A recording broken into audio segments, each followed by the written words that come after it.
Hi friends, ఈరోజు నేను అల్లం వెల్లుల్లి పేస్ట్ మనం ఎలా తయారు చేసుకోవాలో ఇంట్లోనే అనేది చూపిస్తాను రండి. దానికి ఏమేమి కావాలనేది 1 నెల నుంచి 2 నెలల వరకు మనం స్టోర్ చేసుకొని పెట్టుకోవచ్చు. 2 నెలల వరకు పెట్టుకోవచ్చు. దానికి వచ్చేసి తెల్లగడ్డలు, అల్లము పొట్టు తీసుకొని నీట్గా కడిగి కొంచెంసేపు ఆరబెట్టుకొని పెట్టుకోవాలి. అందులోకి ఇంకా ఏం కావాలంటే సాల్ట్, ఇదిగోండి, ఇది వచ్చేసి ఆయిల్. ఎలా తయారు చేయాలనేది చూద్దాం రండి. ఇలా చేసుకుంటే మనం బయట కొనేదానికంటే బాగా రుచిగా ఉంటుంది. ఇదేంటంటే మనం 1/2 కిలో వెల్లుల్లిపాయలు, 1/2 కిలో వచ్చేసి అల్లమైనా తీసుకోవచ్చు.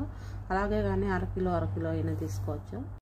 అల్లం ఎక్కువ కావాలనుకుంటే కొన్ని వెల్లుల్లిపాయలు తీసేయాలి. అదే వెల్లుల్లిపాయలు కావాలా ఎక్కువ అనుకునే వాళ్ళు అయితే కొంచెం అల్లం ముక్క పక్కకు తీసేసుకోవచ్చు.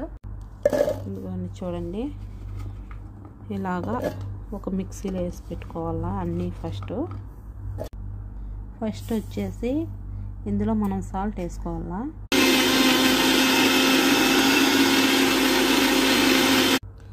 సాల్ట్ వేసి ఫస్ట్ బ్లెండర్ పట్టేసిన తర్వాత ఇప్పుడు వచ్చేసి ఆయిల్ వేయాలా. అదెందుకంటే ఫస్ట్లో ఆయిల్ వేసినామంటే జారిపోతాయి ముక్కలు, బ్లెండర్లో సరిగ్గా మెదగవు కాబట్టి ఫస్ట్ వచ్చేసి సాల్ట్ వేసి తర్వాత ఆయిల్ వేసుకోవాలా. ఇప్పుడు వచ్చేసి చూడండి, అల్లం వెల్లుల్లి పేస్ట్ వైట్ కలర్, ఫుల్ వైట్గా వచ్చింది.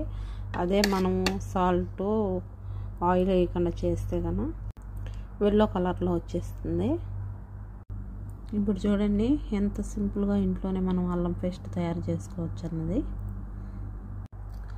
ఇదిగోండి, నేనైతే ఒక డబ్బాలో ఇలా స్టోర్ చేసి పెట్టుకున్నాను. ఇది ఇలాగా ఫ్రిడ్జ్లో పెట్టి 1 నెల నుంచి 2 నెలల వరకు యూజ్ చేసుకోవచ్చు.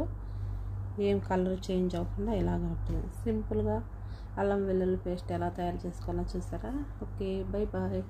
నా వీడియో నచ్చింది లైక్ చేయండి, షేర్ చేయండి, అలాగే నా ఛానల్ సబ్స్క్రైబ్ చేసుకోండి. ఓకే, బాయ్ అందరికీ.